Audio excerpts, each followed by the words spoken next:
नमस्कारम। Parashar academy का ये जो साइंस का लेक्चर सीरीज है क्लास 9th के लिए, इसमें आपका दोबारा स्वागत है। अब बच्चों, पिछले क्लास में जस्ट हमने इंट्रोडक्शन स्टार्ट किया था। मैंने बताया था कि चैप्टर का जो हेडिंग है, सबसे पहले आप उसको डिकोड करोगे। चैप्टर हमारा क्या था? Matter in our surrounding. First chapter का पहला जो टॉपिक था, इंट्रोडक्शन था, किसके बारे में? मैटर के बारे में इंट्रोडक्शन था कि व्हाट इज मैटर। मैंने बड़े ढंग से समझाया था, आपको बताया था कि मैटर को डिफाइन करने के लिए आपके पास दो कीवर्ड होने चाहिए। एक space is between occupy space and second one is the mass. Mass जो वर्ड है, मास के डेफिनेशन हम जब फिजिक्स का सेक्शन स्टार्ट करेंगे वहां पर डिस्कस करेंगे। ठीक है, मास क्या होता है उसके बारे में जब हम फिजिक्स डिस्कस करना स्टार्ट करेंगे वहां पे देखेंगे। तो प्लीज सबसे पहले फिर वही प्लीज ज्यादा से ज्यादा शेयर करें, सब्सक्राइब करें, कमेंट करें, लाइक करें, मोटिवेशन मिलता है। मेरे यही क्लासेस अगर आप ऑफलाइन क्लासेस मेरे अटेंड करते तो आपको पता लगता कि कितना वैल्यूएबल है मेरे ये सीरीज, कितना वैल्यूएबल है मेरा ये पढ़ाना। तो बच्चों स्टार्ट करते हैं। आज का जो टॉपिक है physical nature of matter. Matter का हम फिजिकल नेचर के बारे में यहाँ पे डिस्कस करेंगे। आज का टॉपिक पहला फिजिकल नेचर ऑफ मैटर। दो पिछले क्लास में डिस्कस किया था मैंने, दो नेचर होता है, फिजिकल एंड केमिकल। केमिकल हमारा अगले चैप्टर में हम डिस्कस करेंगे। फिलहाल हम फिजिकल नेचर के बारे में बात कर रहे हैं। फिजिकल नेचर क्या होता है बच्चा? जैसे मेरा फिजिकल नेचर, ठीक है स्टूडेंट्स, मेरा फिजिकल नेचर, मेरी हाइट, मेरा वेट, मेरा कलर, ठीक है, मेरा जो मैं जैसे दिखता हूं, ठीक है, वैसे ही मैटर का फिजिकल यानी शेप, साइज, कलर, इन सब से एसोसिएटेड जो एट्रीब्यूट्स हैं, जो कैरेक्टरिस्टिक्स हैं, वो सारे किस में आएंगे? फिजिकल नेचर में आएंगे। तो सबसे पहले हम मैटर को डिकोड कर रहे हैं कि मैटर का फिजिकल नेचर कैसा होता है। दो ही चीजें एनसीईआरटी में डिस्कस की गई है आपके लेवल पे। एक कि matter is made up of small particles. Matter जो होता है छोटे छोटे पार्टिकल से बना होता है।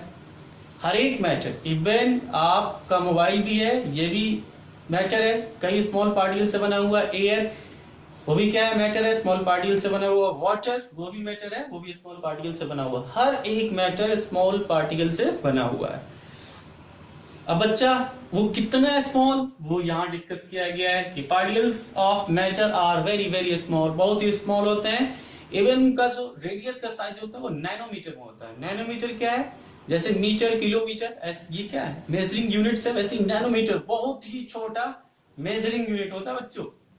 तो नैनोमीटर बहुत ही छोटा।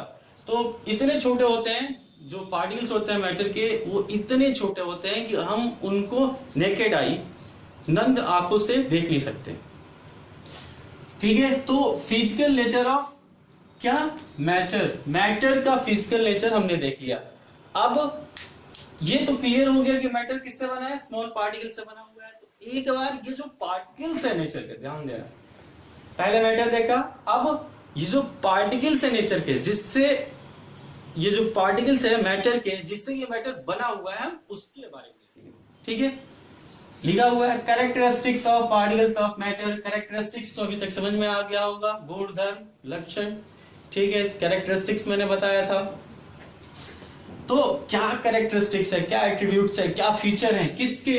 Particles of matter. ये ध्यान देने वाली बात है, पार्टिकल्स ऑफ मैटर, ना कि मैटर।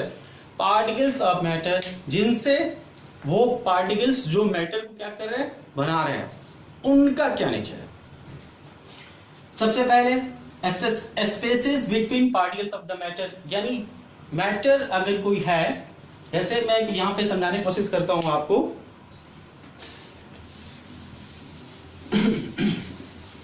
बच्चों यहां समझाने की कोशिश करता हूं कि लेट, मैं एक डायग्राम के थ्रू समझाने की कोशिश करता हूं। लेट एज्यूम करो कि जो मैटर है वो कैसा है? ऐसे एक बॉक्स की तरह है, ये आप एक क्यूबिकल बॉक्स की तरह है। तो ये पूरा एक मैटर का हमने वो किया है। तो ये सब पार्टिकल्स हैं। मैटर क्या है? ये सब पार्टिकल्स हैं। ठीक है, मैटर से क्या है? पार्टिकल्स हैं। ये मैटर के पार्टिकल्स हैं। अब इन पार्टिकल्स के बीच में क्या है? स्पेस है। ये स्पेस, ये स्पेस, स्पेस स्पेस दिख रहा है। यानी मैटर जिन पार्टिकल से बना होता है उन पार्टिकल्स के बीच में स्पेस होता है। अगर कोई आपसे कहे कि ये मुझे प्रूफ करके दिखाओ, सिंपल सा है, क्या करो, एक फोम लो, फोम पे वाटर और करो, फोम पे जब वाटर डालोगे तो क्या होता है, वाटर फोम एब्जॉर्ब कर लेता है। एब्जॉर्ब क्यों करता है, क्योंकि फोम के जो पार्टिकल्स है उनके बीच में स्पेस होता है, उन्हें स्पेस में जाके वाटर के पार्टिकल्स एडजस्ट कर जाते हैं। ठीक है, कपड़े पे आप पानी डालते हो, कपड़ा पानी क्या करता है, एब्जॉर्ब कर लेता है। क्यों कर लेता है, कि कपड़े के जो पार्टिकल्स है उनके बीच में स्पेस है और उन स्पेस में वाटर का पार्टिकल्स जाके क्या करता है, एडजस्ट हो जाता है। एग्जैक्टली बच्चों, तो ये स्पेस समझ में आ गया, ये डायग्राम बहुत इंपॉर्टेंट है। Second, kinetic energy of the particles, यानी इसका मतलब ये है कि the particles of matter are continuously moving. जो पार्टिकल्स है मैटर के, वो लगातार मूव करते रहते हैं, और जब भी कोई बॉडी, कोई ऑब्जेक्ट, कोई पार्टिकल मूव कर रहा है तो उसके पास एक एनर्जी होती है, और उस एनर्जी को बोलते हैं हम काइनेटिक एनर्जी। अगर मैं दौड़ने लगा तो मेरे पास एक एनर्जी आ जाएगी, वो एनर्जी कौन सी होगी, काइनेटिक एनर्जी। कोई ऑब्जेक्ट को आपने रोल कर दिया, ऑब्जेक्ट मूव कर रहा है, उसके पास एक एनर्जी आ गई, काइनेटिक एनर्जी। और अगर कोई खड़ा है, बैठा हुआ है, या कोई ऑब्जेक्ट स्टेशनरी, रुके हुए अवस्था में, तो उस समय भी उसके पास एक एनर्जी होता है, उसको बोलते हैं पोटेंशियल एनर्जी। ये फिजिक्स में हम ढंग से डिस्कस करेंगे। तो जो पार्टिकल्स हैं मैटर के, वो कंटिन्यूअसली मूव करते रहते हैं, वो वाइब्रेट होते रहते हैं अपनी पोजीशन में, वाइब्रेट करते रहते हैं। ठीक है, तो कंटिन्यूअसली मूव करने की वजह से क्या होता है, इनके पास एक एनर्जी होता है, उस एनर्जी को बोलते हैं kinetic energy of particles. Third है बच्चा डिफ्यूजन, यानी जो मैटर के पार्टिकल्स हैं वो एक स्पेशल प्रॉपर्टी शो करते हैं, डिफ्यूजन। डिफ्यूजन क्या होता है विद्यार्थियों, डिफ्यूजन, ध्यान सुनना, डेफिनेशन पहले बता रहा हूं। इंटरमिक्सिंग ऑफ टू और more different types of particle into its own. दो या दो से अधिक टाइप के पार्टिकल्स आपस में क्या हो जाए, मिक्सअप हो जाए, उनको बोलते हैं डिफ्यूजन। जैसे आपने क्या किया, वाटर में आपने हनी मिक्स किया, डिफ्यूजन। ठीक है, वाटर में क्या हो रहा है, हनी मिक्सअप हो जा रहा है। ठीक है, एयर में, ये आप अगरबत्ती जलाते हो, घर में मम्मी पूजा करती है, अगरबत्ती जलाती है, तो अगरबत्ती का जो धुआं है वो क्या होता है, पूरे एयर में मिक्सअप हो जाता है, वो भी क्या है, डिफ्यूजन। ठीक है, एक अगरबत्ती का धुआं, दूसरा पार्टिकल, और सिंपल जो एयर आपके रूम में प्रेजेंट है वो दूसरा पार्टिकल, आपस में पार्टिकल क्या हुआ, intermixing. This is a perfect example of diffusion. ठीक है, तो डिफ्यूजन समझ में आ गया, डिफ्यूजन। तो जो पार्टिकल्स है मैटर के, वो डिफ्यूजन भी शो करते हैं। अब गैस में ज्यादा डिफ्यूजन होता है, लिक्विड में कम डिफ्यूजन होता है, सॉलिड में सबसे कम डिफ्यूजन होता है। ठीक है, सॉलिड में कोई और पार्टिकल मिक्स करना मुश्किल है, लिक्विड में मिक्स करना आसान है, और गैस में तो बिल्कुल आसान है। ये भी हम पढ़ेंगे आगे जब स्टेट्स ऑफ मैटर डिस्कस करेंगे। तो अगला है स्टूडेंट्स, अगला जो कैरेक्टरिस्टिक्स है, that is the intermolecular force of attraction between particles of matter. यानी मैटर के जो पार्टिकल्स है उनके बीच में एक फोर्स ऑफ अट्रैक्शन होता है। अगर पार्टिकल जो है उनके बीच में फोर्स ऑफ अट्रैक्शन ना हो तो कोई मैटर एग्जिस्ट ही नहीं करेगा। जैसे आपका मोबाइल है, मैंने कहा कि मोबाइल में बहुत सारे पार्टिकल्स है, बहुत सारे पार्टिकल्स से आपका मोबाइल बना हुआ। अगर पार्टिकल्स के बीच में फोर्स ऑफ अट्रैक्शन नहीं होता तो स्टूडेंट्स, ये जो मोबाइल है वो एग्जिस्ट ही नहीं करता। एक पार्टिकल इधर गया, एक पार्टिकल उधर गया, एक रामपुर, एक श्यामपुर, घनश्यामपुर, ऐसे करके पार्टिकल्स स्प्रेड हो गए, बचा आपके हाथ में कुछ नहीं। तो बेसिकली मैटर्स के जो पार्टिकल्स होते हैं उनके बीच में फोर्स ऑफ अट्रैक्शन होता है। ये भी जब स्टेट्स ऑफ मैटर डिस्कस करूंगा वहां पे इसके बारे में बड़े माइन्यूट लेवल पे डिस्कशन होगा। ठीक है, तो हमारा जो next characteristics, intermolecular force of attraction. बच्चों ये मैंने बता दिया, इंटरमॉलिक्यूलर मतलब ये देखो, यहाँ पे ध्यान समझो, ये एक पार्टिकल, ये दूसरा पार्टिकल, इसके बीच में फोर्स ऑफ अट्रैक्शन, ये पार्टिकल दूसरा पार्टिकल, इसके बीच में force of attraction.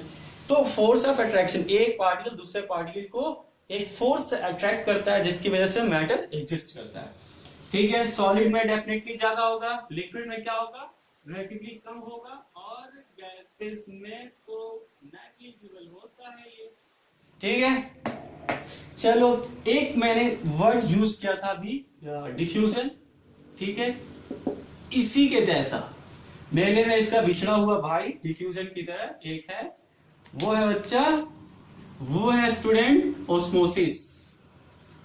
Osmosis, osmosis और डिफ्यूजन दोनों सिमिलर है। ऑस्मोसिस में क्या होता है, इंटरमिक्सिंग होता है, डिफ्यूजन में क्या होता है, इंटरमिक्सिंग होता है।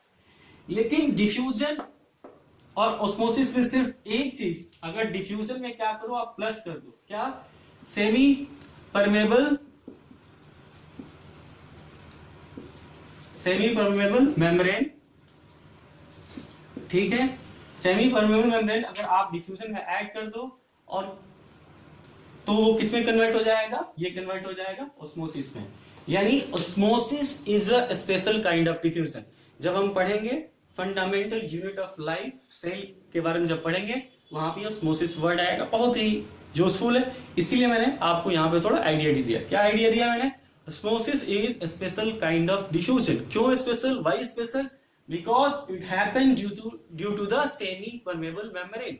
बट ये सेमी परमेबल मेम्ब्रेन एक झिल्ली टाइप का क्या होता है, लेयर होता है। उस वो लेयर क्या करता है, बहुत ही चूजी होता है, कुछ पार्टिकल्स को जाने देता है, कुछ पार्टिकल्स को नहीं जाने देता है। वो हम ऑस्मोसिस जब डिस्कस करेंगे तो वहां पढ़ लेंगे, बट ऑस्मोसिस और डिफ्यूजन में ये रिलेशन होता है। तो बच्चों आज हमने डिस्कस कर लिया characteristics of particles of matter. अब अगले जो हमारा अगला लेक्चर होगा उसमें हम डिस्कस करेंगे states of matter. Thank you.